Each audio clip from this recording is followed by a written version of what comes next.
But we're back to the table where Chris Maduka is waiting in the wings for an interesting discourse on some of the headlines on our daily. It's good to have you. Good morning, Chris. Good morning, Charles, and good morning, everybody. It's a bright new day, and it's bright and early. Indeed. I mean, we are still reeling from that crazy story in Plateau States where over 64 communities have been, touched by suspected bandits and headsmen. We're hearing about Ondo farmers that were killed in Ondo State, and then we're also hearing in Borno State about the Zulum and the show of Borno stating clearly that Borno is losing grip with insurgents. I mean, wherever you turn, you just hear one chaos, one insecurity issue or another. Are we failing in this regard?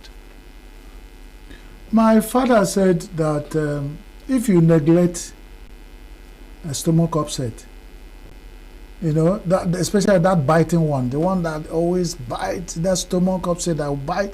So if you see somebody walking around the road and you're neglecting that is, pretending like the Spartan boy, the old story of the Spartan boy who hid a fox inside a cloth and he came out for parade.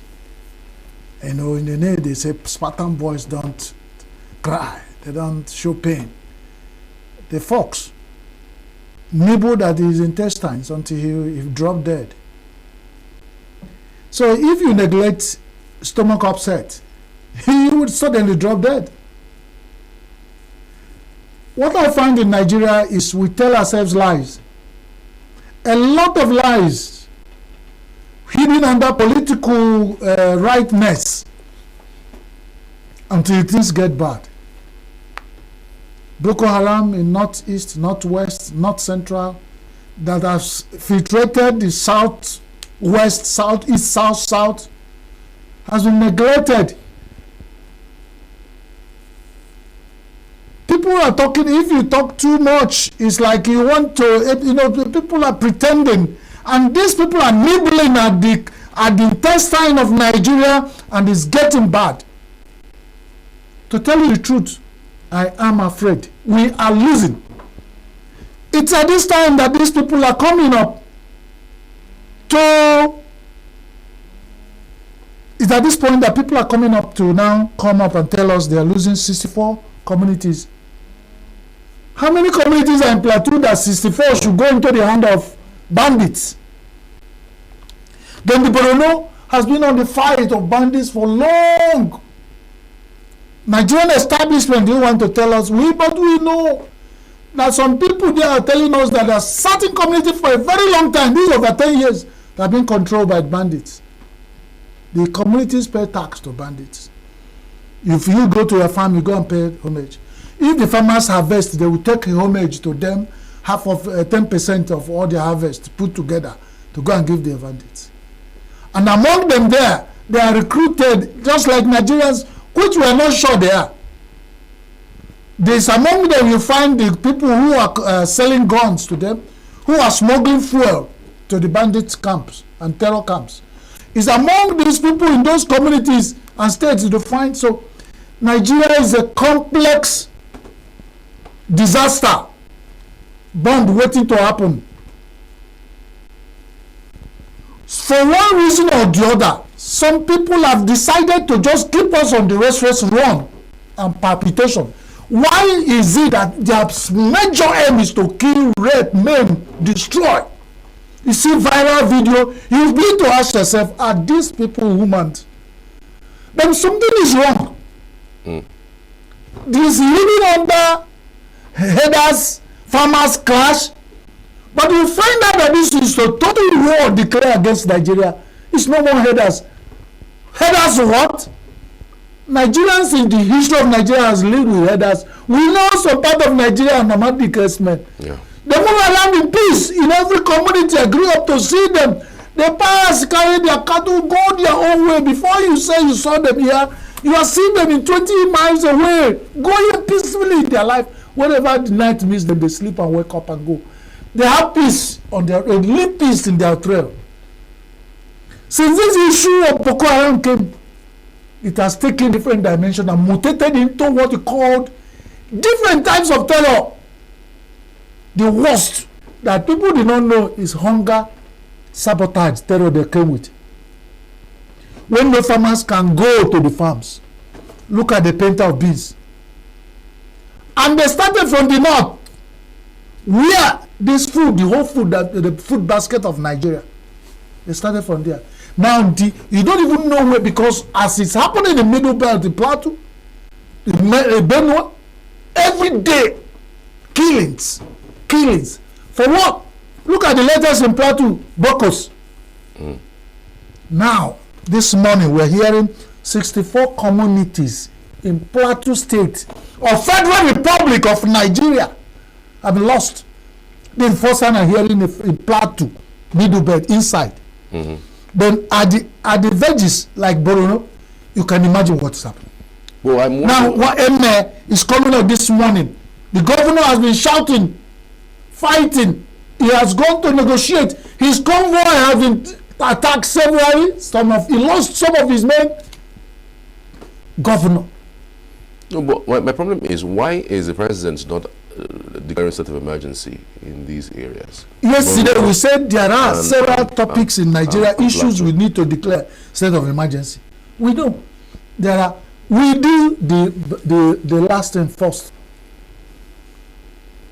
Nigeria is those are doing that. It's terrifying. This is the one that in Nigeria you always suspect with figures. This is not to sound political right, but it's gotten that Afro Tita. Like my father told me, Afro Tita, that's stomach, squeezing. Even Afro Tita or taboo. We have neglected this Afro Tita, and it's almost everybody is dropping dead. And the fact is, the people who will take this decision, they don't travel the roads. We used to grow up in Nigeria where it's a fun to travel around Nigeria, travel and see the beauty of Nigeria. That is gone.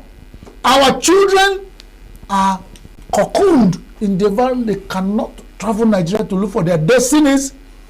Even in your house, you sleep with your one eye closed, you in palpitation and fear. You can't predict what will happen, because every day the life of Nigerians are being like that.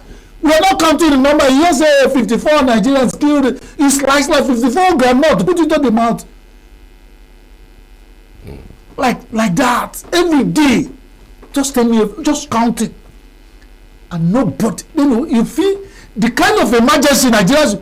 This is total war. We should have declared war, import arsenals, and the deployment. We sit down, laughing and talking over flimsy things. Get together as Nigerians in corruption. But when it gets to what will save our lives, all of them have bought houses in London. All. Some of them have private jets. Waiting that when this thing happens, they just clear off all their children and wives and concubines, external, even what the nuclear and what they call are all abroad. It's only me and you here. So they're counting our lives like we don't matter. That's what we need. They only waiting for 2007. That's their concern. Nigeria is melting away into the hands of bad. They call it different things. Another one will mutate. Boko Haram mutate, ISWAP. This is another one. Look Arawa. This one. They say they won't talk about it. They will tell us headers. Even in the research, they told us that some of these cattle that even say headers and are owned by the big men. You haven't had any Nigerian big man talking about headers, farmers clash. So a country fighting different wars. You are fighting corruption. You are fighting terror. You are fighting hardship, hunger. The one we put ourselves, the one that came on us. Of course, everything that's happening in Nigeria, we created them.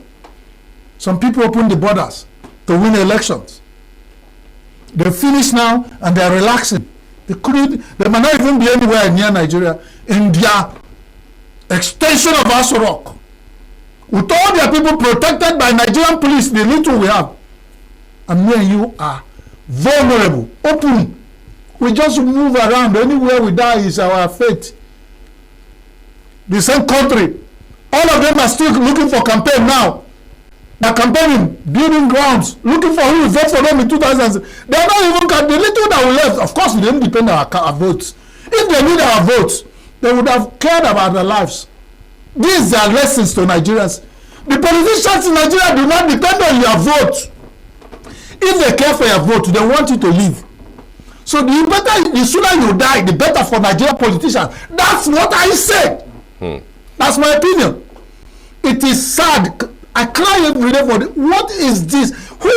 Why is it a wrong thing to be in Nigeria? What is causing this problem? We grow up as Nigerians, love ourselves. We know our biases, and this was mutual. We go travel around Nigeria, visit, make friends. What is this thing that we are pretending that is eating us and killing us, and we are going and nobody's talking about? Obodo na-efufu amụamụ Charles. How they fufu too? Nigeria na-efufu na amụamụ. Soon. We are talking about. I know some states we have 774 communities. If you minus 64, so some of them that less, remove 64. And that's how some of the forest, if you even decide the land mass, you check the forest portion of Nigeria, you find that Nigeria has lost all, I think it's the streets where the governors live and they have lights. The forests, Nigerians are not in charge of it. So don't mind this thing they're talking about. Nigeria lost half of Nigerian territory to the bandits. Let them come and prove us wrong. Or prove me wrong. Call me, show me where you're controlling. In interiors in southeast, women cannot go to the farms. Yeah. And the governors are settled in their mansions in the cities. When you say that there's killing, they will tell people to come and say it's no killing.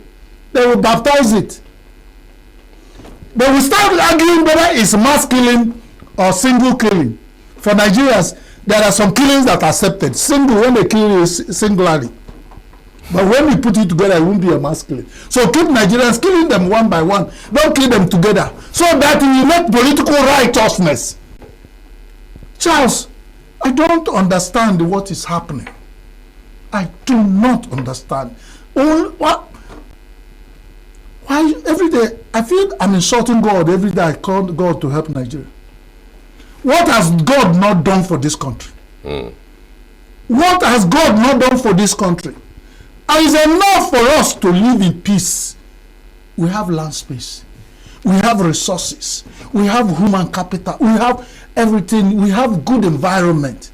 What is the problem? What is the problem? People want to harvest what they did not sow.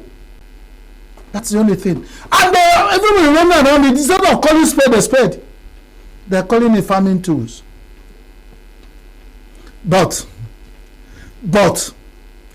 if you use fake dollar to do Christmas or celebrate Salah for your mother-in-law, you will eventually take back what you give. We have lived here. Whatever you sow, God has perfected it. You must reap it. I don't have anything to say. Let it be. Let it be. Every day, people who still care about this country cry. Little effort, we can still be in peace. We might not be in total peace, but where the stabilization is more than peace. So what is the essence of being here and talking?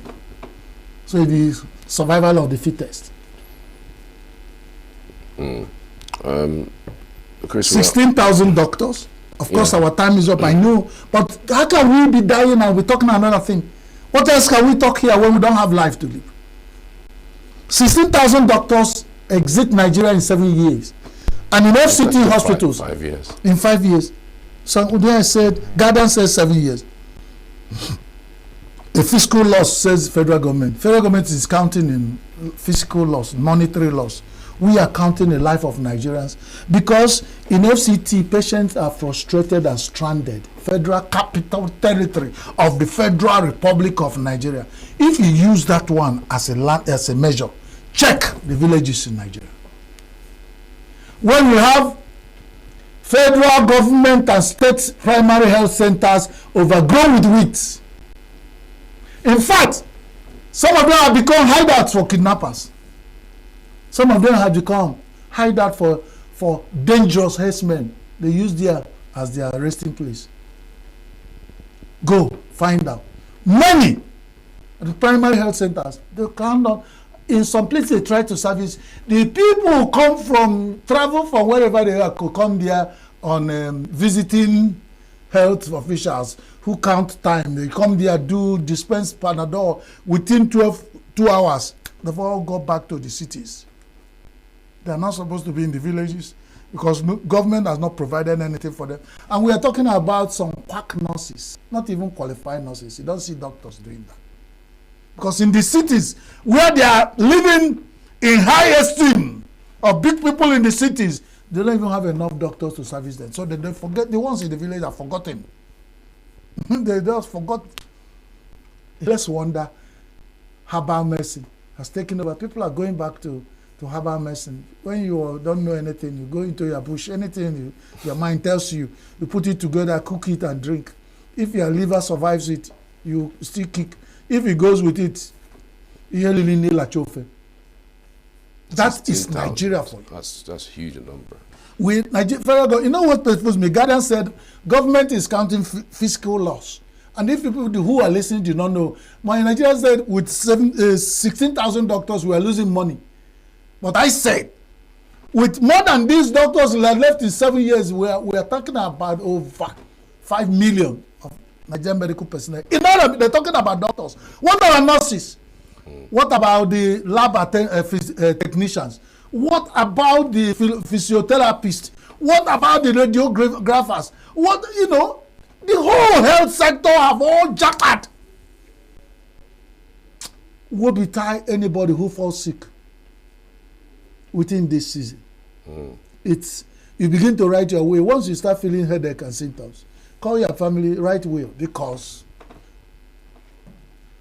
you go to buy drugs, you buy fake ones, because the drug manufacturers have left the country. There's no conducive environment of them to stay. So, Fela double wahala for dead body, even for the owner of dead body. That is what we are here. Wow. Well, one important, Afrexim Bank opens African Trade Center, the version of World Trade Center for Africa in Abuja. When people see these pictures, they will think all is well with Nigeria. Are you opening these centers? When people visit Nigeria and fly in, anyway, they fly in and fly out, they will not guard them not to move around to see the nice environment of Nigeria, because you can't even while you are coming for conference or attending African business, going to African business center, trade center, ATC. You might, if you go and go back, you give testimony. Nigeria is going away, and we are building what they call corporate imaging. Cannot serve us unless we come back to create people are watching us. Corporate imaging, we are deceiving ourselves. People are using it to save 10%. Imagine what you did to build World African Trade Center. Imagine, look at the money. And somebody is going away with 10% of that money. Every corner. Because that's Nigeria, who are terribly, terribly and fantastically corrupt. 11 governors have filed suit against emergency rule. Yeah. They are delaying. What they delay in filing suit? And so they extend the emergency rule will stay for, before they prepare the suit is 2 months. Before they serve the suit is 4 months. And the 6 months of that will finish. If they couldn't get anything wrong, it will be extended. So they better only 11. So the others believe in emergency rule. But I tell them, if a slave attends a fellow slave burial and sees how that slave is buried, it's the same fate awaits you. So if your River State is not in isolation, so some of them are afraid, because you might, before you say emergency rule, you hear from House of Rock that, hey, emergency. And we live where we need to place emergency. And can't you call it wrong prioritization? You said it. instead of this. So I am not alone in this, I thank God. That we know very clear areas of Nigeria where we should place emergencies, declare a state of emergency, and then follow it with action, not just because if you declare such state of emergency and follow it with action like you did in River State, immediately the sole administrator is appointed. The sole administrator is also making his other appointment and declared budget already and started working, started giving award or contract. River State is running. If we declare such state of emergency, in some of the issues we are talking here, Nigeria will be active and running. Thank you. And that's all we can do because of time. But I can only say, if we clearly open our eyes to go and bring ant-infested firewood into our homes, the lizard will pay us pretty good visits. And that's it. Somewhere in the day past, Nigerians opened their borders, invited the world to come and help them win election. And now, you're talking about bandits, giving it baptismal name. It is what Nigeria paid for. What they ordered, that couriered for them. So good luck, Nigerians. Enjoy it. Okay, Chris Madikamani, thanks for your thoughts on the program this morning. So we are back after the short break. Do stay with us.